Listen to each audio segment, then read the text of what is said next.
Welcome to Guide Up. Today I'm going to guide you on how to unblock someone on LinkedIn application. For that, make sure you already have the application on your device.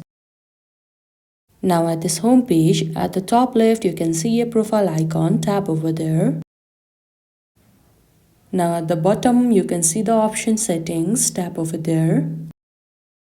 In the settings category you can see the option visibility at the third. Tap over there.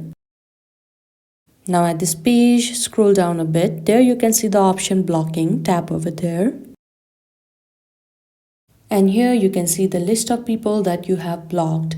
Currently you can see that I haven't blocked anyone, but in case if you have blocked, you can see the option unblock just beside the name. You have to tap over there, and after tapping on it, you need to enter your LinkedIn password to unblock them.